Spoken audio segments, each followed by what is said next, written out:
শিলিগুড়ি শহর লাগোয়া ডাবগ্রাম ২ নম্বর অঞ্চলের ফগদই বাড়িতে বসবাস করেন সুরজিৎ মাল্য। ঘরে তার স্ত্রী এবং পরিবারের বয়স্ক সদস্যরা রয়েছেন। অথচ বিগত ২ বছর যাবৎ ফুসফুসজনিত রোগের কারণে বিছানায় শয্যাশায়ী ২৫ বছরের এই যুবক। কিন্তু আর্থিক কারণে চিকিৎসা করাতে পারছিলেন না। খবরটি পেয়ে সৃষ্টি ফাউন্ডেশনের বিশিষ্ট সমাজসেবী গৌতম গোস্বামী বুধবার ফগদই বাড়ি পৌঁছে অভিষেক বন্দ্যোপাধ্যায়ের দপ্তরে যোগাযোগ করেন। আর সেই সঙ্গেই এদিন আরও উন্নত চিকিৎসার জন্য সুরজিৎ মাল্যকে কলকাতার এসএসকেএম হাসপাতালে পাঠানোর বন্দোবস্ত হয়। কলকাতায় যাওয়া আসা, ট্রেনের টিকিট ইত্যাদির জন্য গৌতমবাবু কিছু অর্থ তুলে দেন ওই দুস্থ অসহায় পরিবারের হাতে। গৌতমবাবু সকলের উদ্দেশ্যে বলেন, চলুন সকলে মিলে এই অভাবী পরিবারের একজনই উপার্জকের সুস্থতা প্রার্থনা করি।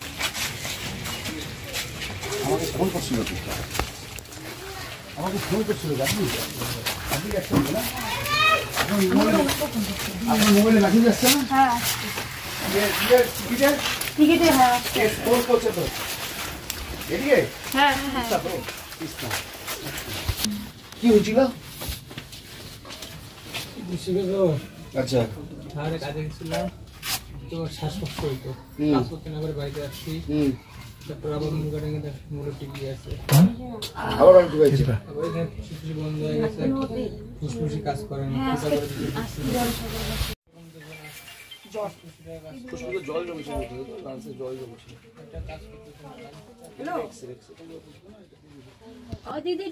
ননদিদি আমাকে ফোন করতো তো। হ্যাঁ, ওর সঙ্গে আমারও কথা হয়েছিল। আপনি যাচ্ছেন তো? এবারও না, এবার যে পাইপটা লাগা হাওয়া ঢুকে, হাওয়া ঢুকে নিজে বের হয়, এখন পাইপ দিয়ে বের হয় যতটুকু বেরোনোর, আর হাওয়া একটা ভেড় ভেড় করতে করতে ঢুকে। এই দেখেন কি নাম? সুরজিৎ মাল্য। এটাই দেখাবেন। হ্যাঁ, কি করছে মেসেজটা? ফার্নিচারে কাজ করছেন। দেখেন দেখে গেলাম তো। এই সমস্যা কি হয়েছে? এই যে সমস্যা বুকে জল হয়েছে, আগে টিবি হয়েছিল, টিবি থেকে ওষুধ খাচ্ছি, বুকে জল হয়েছে, তারপর মেডিকেলে ভর্তি হয়েছি। ১৫ দিন ছিলাম, পাইপ লাগা জল বের করছে, তারপরে ডাক্তার ছুটি দিয়েছে, এখন আবার ওরকম হচ্ছে।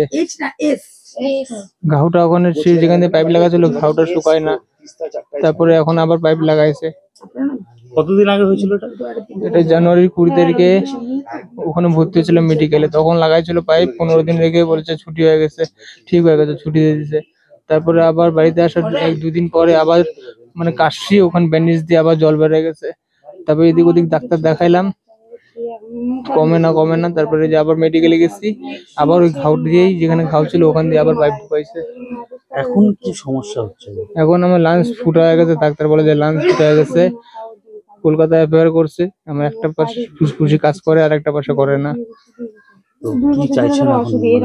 আমি চাচ্ছি সবার কাছে বিনতি আমার, আমাকে ঠিক করে দাও, সবাই একটু হেল্প করুক। কে কে রয়েছে বাড়িতে? আমি, আমার মা, আমার বউ, আর কেউ নেই আমার।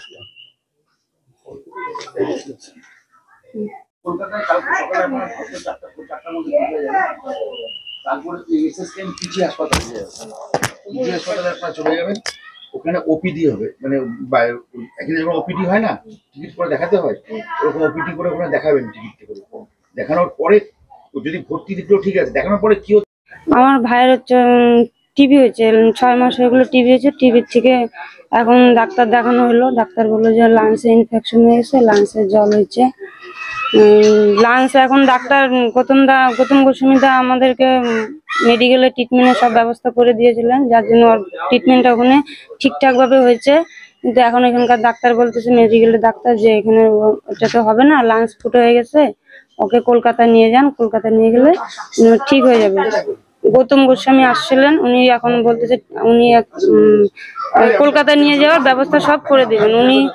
উনি আমাদের জন্য ভগবান হয়ে আসছেন, যে আমার ভাইটা নিয়ে যেতে পারবে, যে ট্রিটমেন্ট করে আসবে, সুস্থ হয়ে, ওর মনের জোর আছে যে না আমি ভালো আসবো।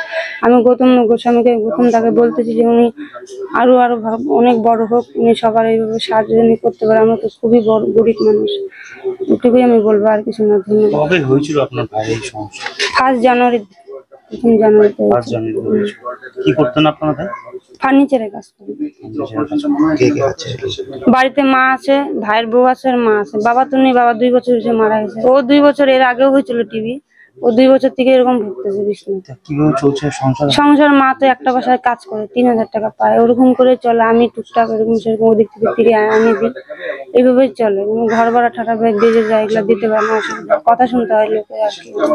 এগুলাতেই মা অনেক দুঃখ করে মাঝে মাঝে। কি নাম? ভাইয়ের নাম সুরজিৎ মালো, আমার নাম দীপিকা দাস, মানো শান্তি মালো। এলাকার নাম কি? হাতিয়াডাঙ্গা, সরি, ফোকদইবাড়ি চাইল্ড ওয়েলফেয়ার মাঠ। এটা কি আপনার? এখানে আমরা সংবাদ মাধ্যমে জানতে পেরেছিলাম, এবং আমাদের চুমকি এখানকার পাশের পাটের পঞ্চায়েত এবং ভবেশ যারা আছে এদের মাধ্যমে আমাদের কাছে খবরটা আসে যে সুরজিৎ মাল্য একটা বিশেষ মানে খুব অসুবিধা এবং একটা দুরাগ্রস্ত রোগের মধ্যে আক্রান্ত হয়ে আছে। তো এখানে এসে যেটা জানতে পারলাম যে 2 বছর ধরে ও একটা যক্ষা রোগে আক্রান্ত ছিল। আমাদের নর্থ বেঙ্গল মেডিকেল কলেজেও ভর্তি হয়েছিল এবং ওখান থেকে একটা ফুসফুসের মাধ্যমে পাইপ ঢুকিয়েছে। তো উত্তরবঙ্গ মেডিকেল কলেজে সম্ভবত এটার অপারেশনটা সম্ভব নয় বলেই তারা এসএসকেএমকে রেফার করেছে। তো এটা জানা মাত্রই আমরা ওদের সাথে যোগাযোগ করি এবং ওনাদের আজকের তিস্তা তোষায় যাতে কলকাতায় যেতে পারে তার ব্যবস্থা করেছি এবং সামান্যতম সাহায্য, ওনাদের আর্থিক সাহায্য করেছি আমরা। তো অভিষেক বন্দ্যোপাধ্যায়ের অফিসে বিগত দিনেও আমরা যোগাযোগ করে ডাবগ্রাম ফুলবাড়ির অনেক পেশেন্টকে আমরা সুস্থ করে নিয়ে আসতে পেরেছি। তাদের তৎপরতায় অভিষেক বন্দ্যোপাধ্যায়ের অফিসে সবসময় তৎপর থাকে এরকম চিকিৎসা ক্ষেত্রে, আমরা উপকারও পেয়েছি বিগত দিনে। তো আজকেও ঠিক একইভাবে আমরা অভিষেক বন্দ্যোপাধ্যায়ের অফিসের সাথে যোগাযোগ করে সুরজিৎ মাল্যকে আমরা পাঠাচ্ছি আজকে। কালকে ওরা পিজিতে দেখাবে এবং অভিষেক বন্দ্যোপাধ্যায়ের অফিসে যে আছে, যে ব্যাপারটা দেখে, তার সাথে যোগাযোগ করবে। আশা করি বিগত পেশেন্টদের মতো সুরজিৎ মাল্যকেও আগামীতে আমরা সুস্থ করে নিয়ে আসতে পারবো।